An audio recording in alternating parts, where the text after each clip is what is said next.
Yung isa is, kung ano yung nakasanayan niya, yun lang. Hindi niya titignan yung sa'yo. Yung ang tina-try niyang i-please is yung sarili Yung niya. sarili niya lang, but Oo. wala silang self-awareness eh. Correct. That's the problem also. When it terms na wala silang ano, kasi nga, tayo, nakapag-adjust na tayo, nag-grow na tayo, nag-matured na tayo. Sila hindi pa naiwan nga. So, ang nangyayari, hindi kanila gusto. Hindi kanila Hindi naman tayo nagugusto. namimilit. Oo. Ayaw din natin sa kanila. Ba't nangaaway ka?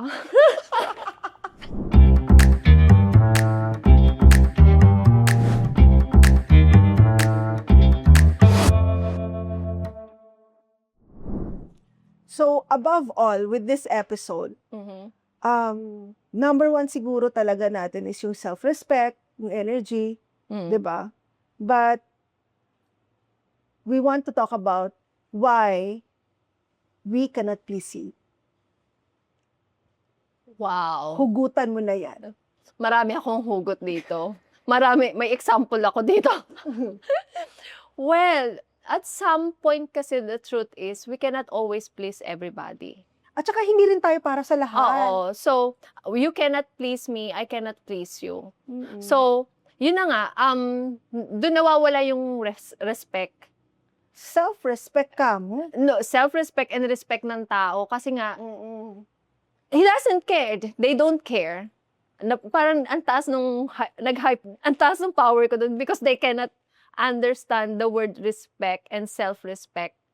Kasi hindi nila maintindihan yung part na hindi mo kailangan always intindihin. I don't have to always please you. You don't need to please me.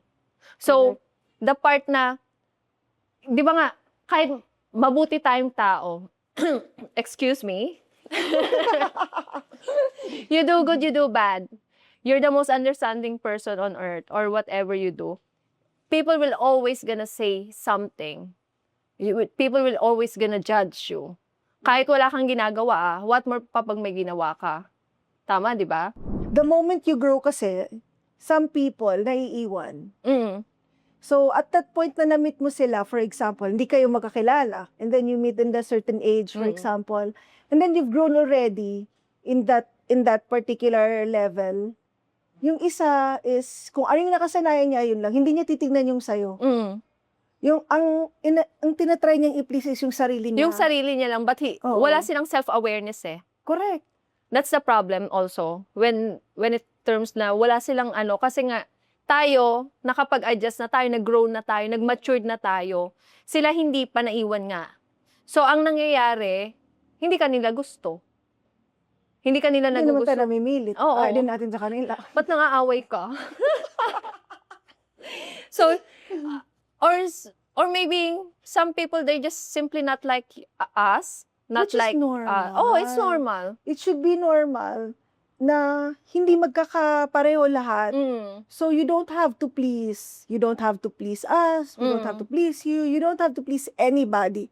Para sa amin, alam mo ba, relate ko na naman sa religion ko, no? Because, you know, talagang attached. I don't think na may Muslim na hindi ganun ka-attached talaga sa religion nila. Pero for us, as Muslims, ang dapat mo lang talaga i-please is yung Sarili mo.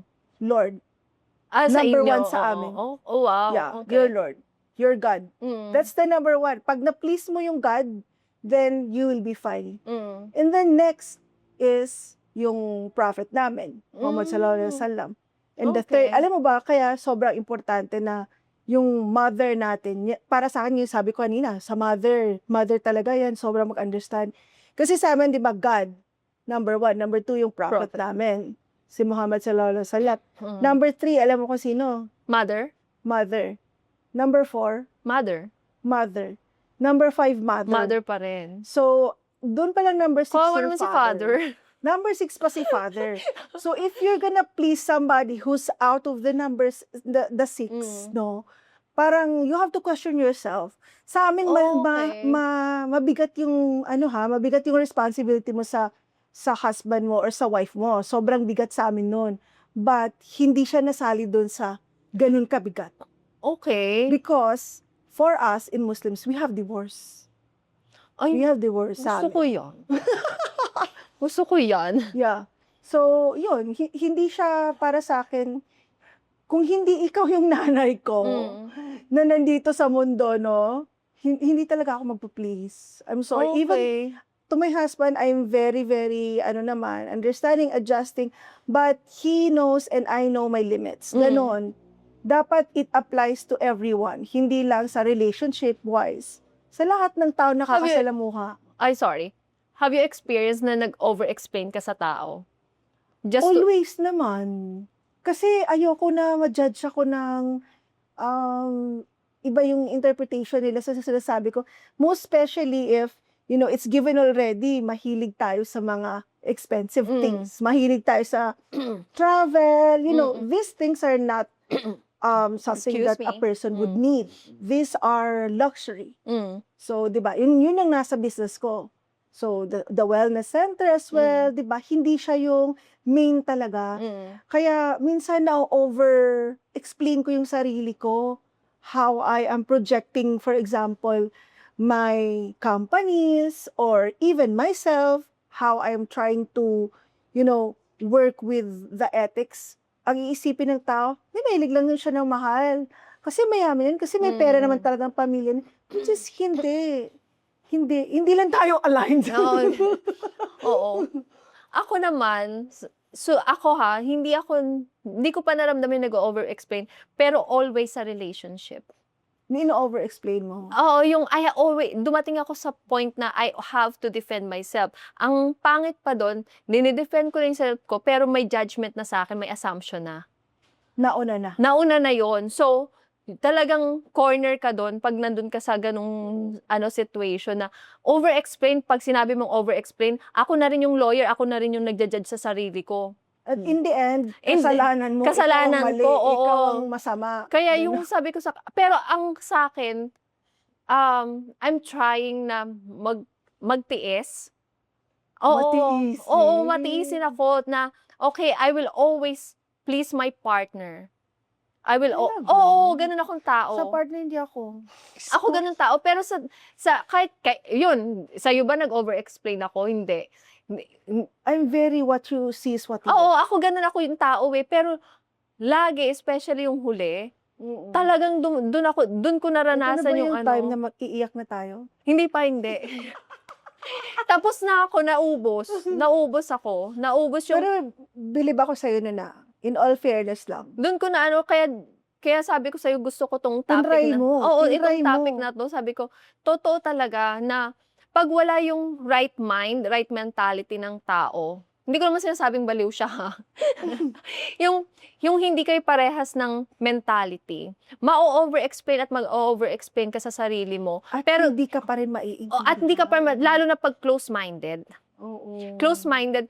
Yung sa'yo kasi, may basehan kasi, nasa travel and tour ka na business. Yung sa akin, yun yung siguro worst part and masakit na part, yung sarili mong partner ang magja-judge sa'yo. Even I keep telling you, I'm not doing this, I'm not doing that. Alam mo yun, pero may judge na siya from day one pa lang. Na ako naman, defend ng sarili. Doon ako nawala na, okay, I cannot please you anymore. Yeah. I can't please you anymore. So, anong gagawin ko? Nagbigay ka na masyado maraming Oo. chance. So, what I did, I please myself instead. Dapat lang naman. Oo, yun yung sabi ko, okay, another lesson learned na, Even at this age. yeah, at we this age, recognize. imagine nearly 40 na, I'm 40 this year, na late, sabi ko nga, bakit ngayon ko, actually, yun yung pangit sa akin, siguro na sasabihin ko, kasi alam ko yung sinabi, yung itong topic na to, we cannot always please everybody. Yun ako wala akong pake kung ipiplease kita or hindi. Pero nangyari sa akin, late 40s, nasa late 30s na dun ko naramdaman na I have to please someone na kahit anong gawin ko. It took me years. More than 1 year ata Pero kahit, ewan ko sa kanila siguro, sure, yung iba kasi may 10 years at yun ang hindi ko na kaya. Ako hindi ko na kaya yung ganun. Pero kaya sabi ko, okay, enough is enough. I'll please myself instead. Kasi yun talaga ako. Ayoko na kasi nabigay ko na. Paano pa kung nag-stay ka, di ba? Yeah. Ang iba naman kasi parang ang piniplease nila is hindi yung self nila, hindi rin yung partner nila. Pero yung the people around, the social media, just to get the validation na okay lang. Ako ganun ako, nangyari yun. Kasi Ito, nangyari sa akin yan. yung validation na parang, Yung validation from other people, eto lang, na etong last lang stranger na na to, hindi oo. mo kilala. Oo, kaya mo tinago sa mga totoong nakakakilala sa'yo because you need validation from people that don't actually need you. I mean, don't actually know you. And then, syempre, since they don't know you, parang nava-validate kasi hindi naman nila alam talaga. Nangyari sa akin yan. Parang one side lahat. Binigay, yung parang one-sided lahat. Na, okay, sige, mamaya na yung sarili ko, ikaw muna. Yun yung, pangit na, pinakapangit na maramdaman ng tao. Lalo na yung sa relationship. Yun talaga. Siguro ako, basta marerelate ko in that term.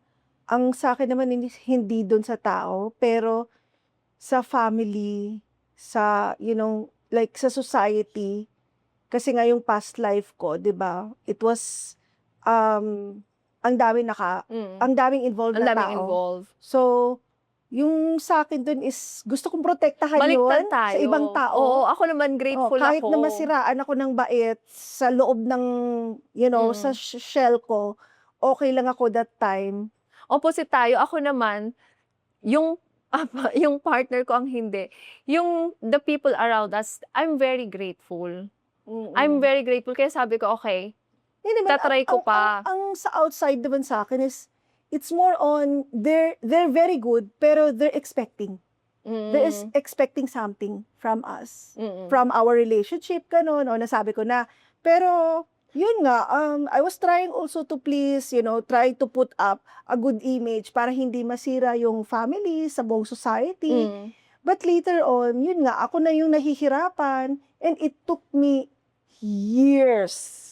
Hindi lang Longer than 2, 3, 4, 5. Yeah, longer than more mine. than years to realize that there's no future. We don't even have any kind of property. Nag-try ako, hindi ako magtrabaho. O, diba? Sobrang deep to. Nag-try naman ako, hindi ako magtrabaho para maging, just focus on getting the family intact, for example. Pero, hindi siya nag-work. So, ako naman, since bata pa ako, lagi na ako tinitrain ng parents ko talaga to work for them, for our own business. So, parang, hindi ko kaya to na nasa bahay lang ako. Pero, tinry ko almost 3 years na ganun ako, na housewife material. Almost 3 years akong ganun. And then, later on, sabi ko, hindi ko kaya. Kailangan kong gumawa ng something. So, that's how my business started. Then, nag-evolve na siya. And then, parang naiwan siya. Oh, okay. Para siyang naiwan. And then, still, I want to please the people na, parang yung validation na sinasabi ko. So, I have to drag him up. And of course, that would cost real money. That would cost expense. Hindi lang yung sanity. Kasi, ayoko rin naman, di ba, if you have partner, ayaw mo rin naman na pangit ang tingin ng tao sa kanya. Oo naman. You will always try to, Lalo kung pangit ka lang tapos pangit pa, di ba? Biglang sumemplang. But, yeah, ganun na nangyari sa akin. So, in the end, nung napuno na ako, bigla na lang, huy, ba't ganun? Hindi na siya nagpo-please, hindi na siya nag-aari ng validation ng mga people. Inuna ko sarili ko, sis. Alam mo yan, inuna ko na sarili ko. And then, ako pa yung mali. Ako pa yung parang bad person. Kasi inuuna mo sarili mo, may anak kang tao. Sa akin, nauna yung judgment. Oo. Na-judge na ako agad. Nang Kasi hindi niya pa ako nakikilala ng Sa amin kasi tuluyan. parang nandun ka nasa picture frame ka. Kailangan mo i-maintain yung posture na yan. Sa akin hindi. Ako, clueless ako kung saan niya nakuha yung mga judgment niya sa akin. Oo. Yun ang pangit kasi kayo naging Meron mahaba yung time na magkakilala kayo. Sa amin kasi, hindi naman madalian. Kaya lang kasi syempre, it's malayuan. Malayo kasi siya. Oo. So, yun. So bago pa kami magkakilala in person, I got all the judgment na. So, imagine ako, pagdating ko in person, pagkakilala, pag-meet namin in person, nag-explain na ako agad.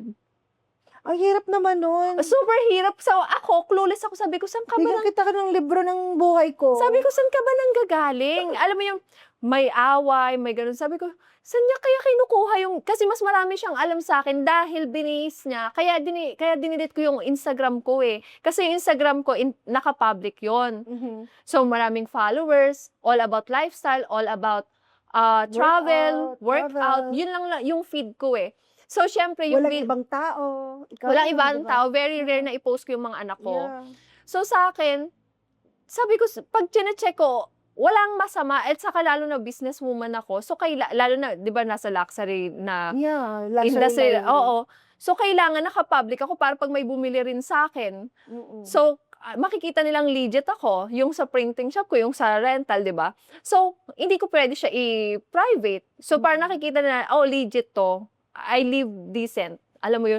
Pero sa kanya, hindi ako decente. Hindi ako decente. So, ako, clueless talaga ako. Wala. Biruin mo, 1 year mahigit. Dinidepensahan ko, explain ako ng explain. Please, piniplease ko siya ng piniplease. Na nawawala na yung ako.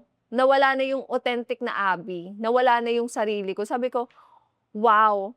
And yun yung pinakasiguro. Hindi ako bihira ako mag-regret sa buhay eh. Ito yung pinaka-regret ko. Na-miss mo ba si Abby? Miss na miss ko. Miss na miss ko. Diba? Kasi, alam mo yung, especially, ano ko eh, city girl talaga ako. I grew up in the city talaga. So, yung life doon, ibang-iba, opposite of my lifestyle. Very opposite.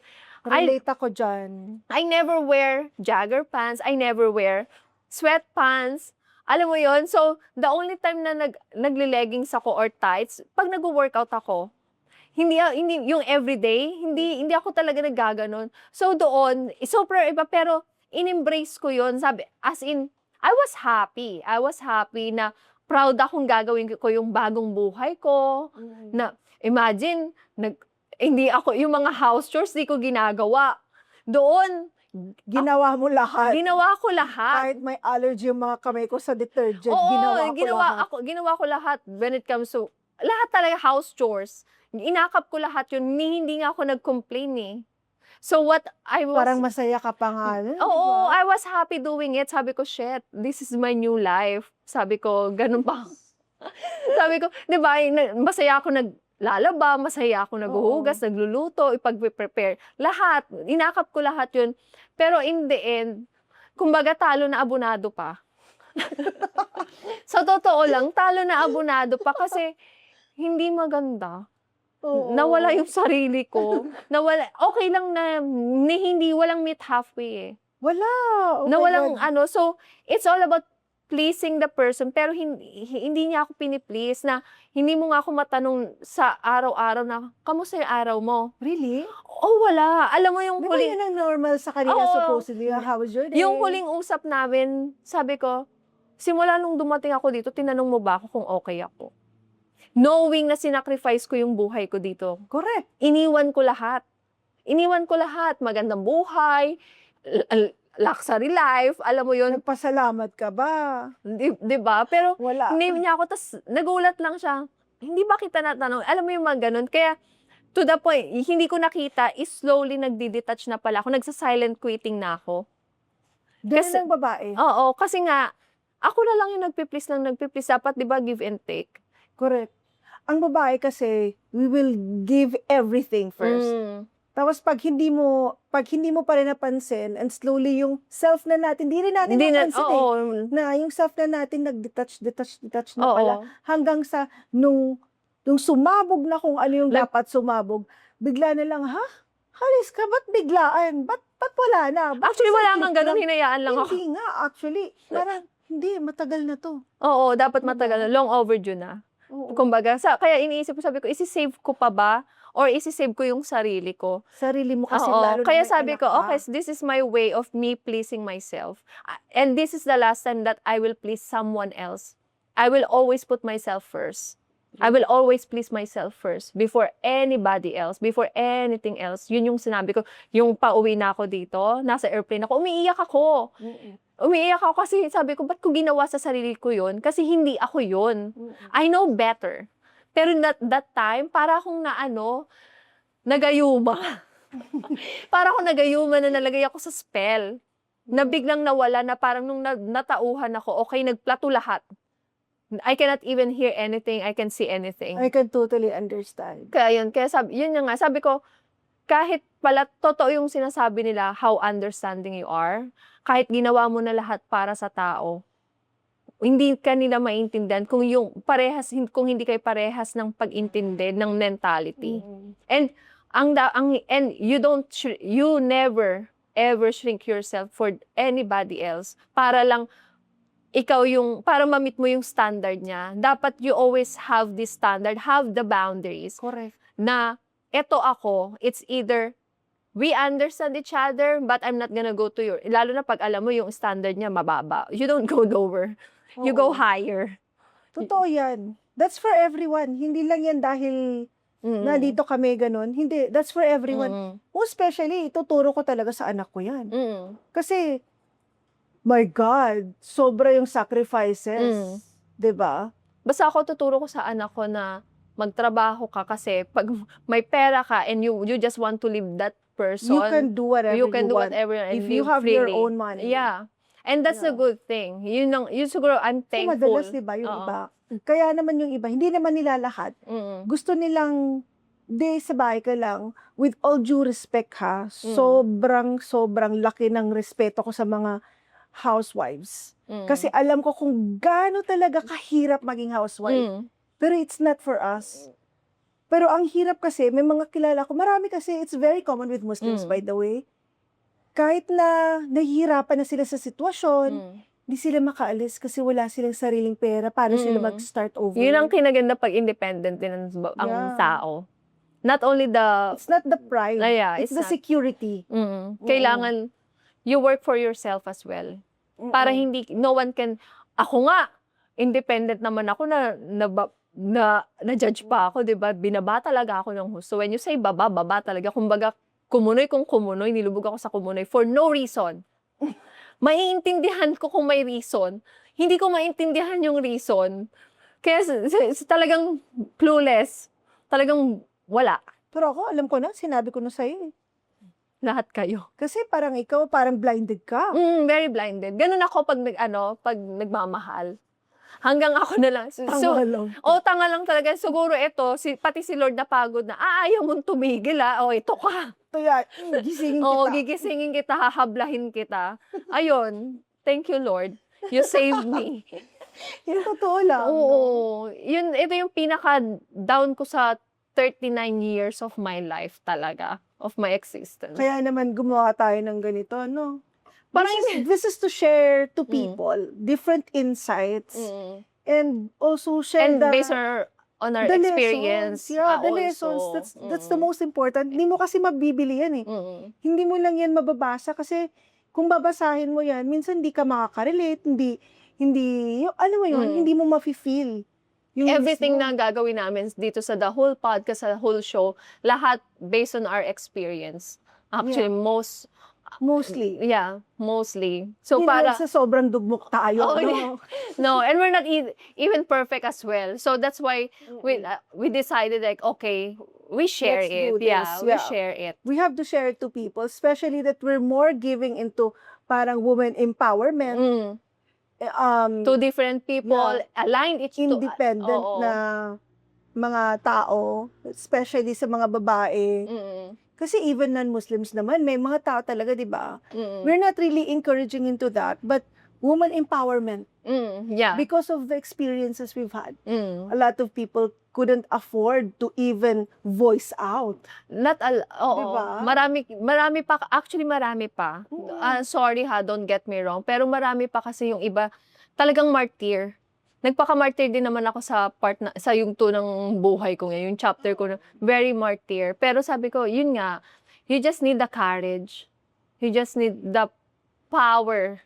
Alam mo yung time na yun na, ikaw yung nagsabi sa akin, di ba? Sobrang pagpapakamartir na yan. Yung nasa Morocco tayo, tapos lagi na lang. Parang, the entire, di ba, sinabi ko na, the entire 20 days na nandun ako with you and the group, twice lang siya tumawag. It's a twice na tinawag na yun is, manghihingi pa siya ng pera. Tapos hindi ko minayin. at that time, I didn't Mm. really mind. Pero parang ikaw na yung parang, actually, hindi nga ikaw yung cousin ko. Pero nung ikaw, yung lagi na lang, kasi naririnig kita lagi. So Mm. parang, wala yun, Oo. pag sinabi mo, labas dito, sinasabi mo sa akin, parang, sobrang martyr na yan. Ganun. So, oo, ako yung nagnanag sa kanya. Sabi ko, biruin mo, tapos dumating sa point, ako rin pala yung mapupunta sa ganung situation. Mas Oo. worse pa. Worse Ang din. nakasampal lang sa akin is, ewan ko kung ano nakasampal sa'yo, pero ang nakasampal sa akin is yung pinsan ko, I was in Morocco. Mm. Hindi pa sobrang sampal, pero parang natauhan lang ako kasi sabi niya, hindi normal yan. Ako yung sumampal sa sarili ko. Oo. Ako yung Pero sobrang sumampal. dami na kami sumasampal sa'yo. Actually, sobrang dami nyo.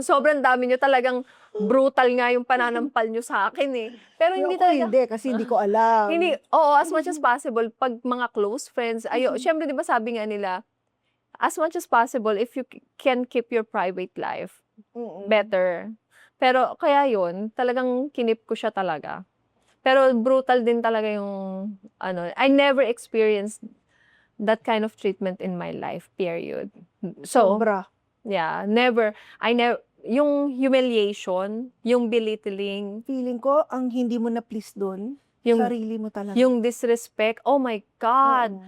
yun talaga yun. Sabi ko, oh my God. Kasi kasalanan mo na yun. Kasalanan ko. When you let somebody do that to you, and alam mo yun, parang naging okay ka, lalo na, it was a span of time. Oo. Kaya nga Kasalanan sabi mo ko, na wala yun. akong ibang kasi kayong mga friends ko, hindi kayo nagkulang sa akin eh. Hindi kayo nagkulang. So, the only person that I can blame is myself. Kasi, tinolerate ko talaga. Tinolerate ko, inaccept ko. Kasi ang nasa isip ko, sa past trauma niya. So, akala ko yung sa past niya lang yung past trauma niya. Kaya, I tried to understand him. As in, binigay ko talaga. Give ko talaga lahat. As in, yung tinira ko sa sarili ko, siguro mga 90% sa kanya, 10% sa akin. Nung huli pa, yung nagkaayos kami, sabi pa sa akin ng nila ate, nung sa bahay, sure ka ba dyan, ma'am? Sabi ko, alam mo, sagot ko, katangahan ko. Alam mo yung sagot ko, papalakpakan mo ko. Sabi ko, okay lang kasi walang magmamahal dito. Ako lang yung pwedeng kayang magmahal kasi ngayong ugali. My God. Alam mo, Yeah. ang dami makaka-relate dyan. Kasi, even there are few people na alam ko, they're just staying in a very long relationship. Let's say, for example, they've been married for more than 20 years, 2 decades or more. But the attitude, kasi yung namang masasabi ko, if ang attitude na yung problem, yung love kasi lagi nandyan Oo. yan eh, lagi nandyan. Pero pag wala ng respeto, attitude, wala na. Wala na. For me talaga, grabe ako, alam mo yan, since nangyari sa past life ko yun, yung boundaries ko sobrang taas na. Grabe na ako mag-boundaries, even minsan nga sumusobra.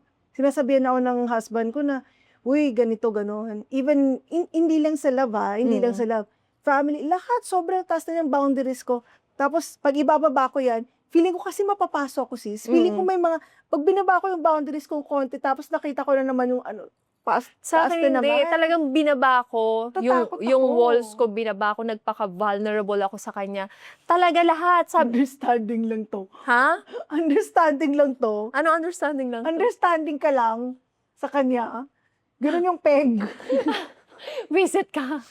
Oo, ganun talaga. Sabi ko, talagang binigay ko talagang 90%. Yung hanggang dumating sa point na, yung mga last month ko, tulala na ako. Hindi mo na alam. Tulala na ako. Tapos, nag-a-anxiety na ako. Lagi na akong galit. Oo, totoo. Lagi na akong galit na sabi ko, anong nangyayari sa akin? Na, yun na, tapos may mga... Kasi nawawala mo na yung sarili nawawala mo. na yung sarili ko. Buti na agapan ko. Oo.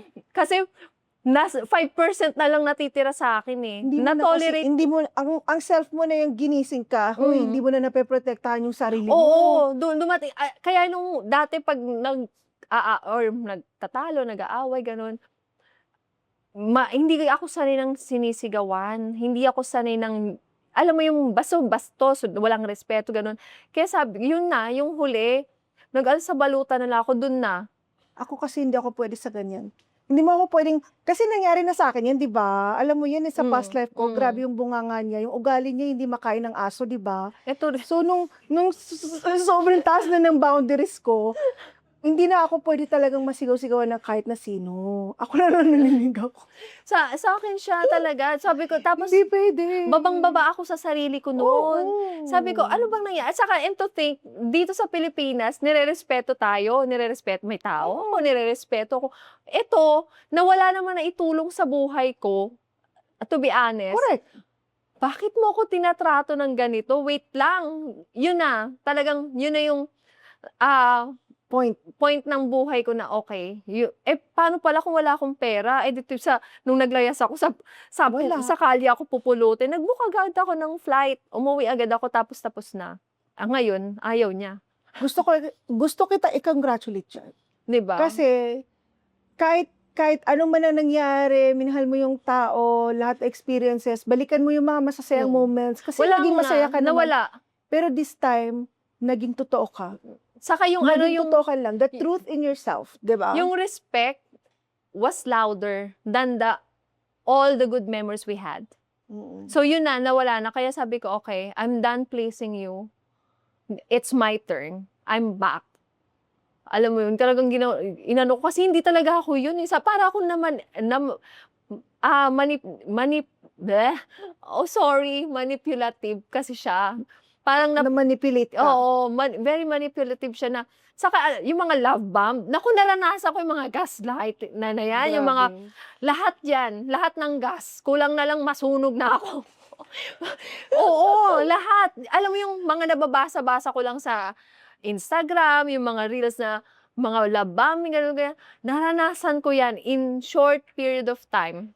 Short period of time. Kaya sabi ko, okay, it's not all worth it. You should know your worth at the end. At the end naman, for this month ng season natin, we're not here to be liked. Yun yung pinaka-purpose ng podcast is we're not here to be liked, we're not forcing anyone to listen. But real life conversations, basically. And that's why we said what we said.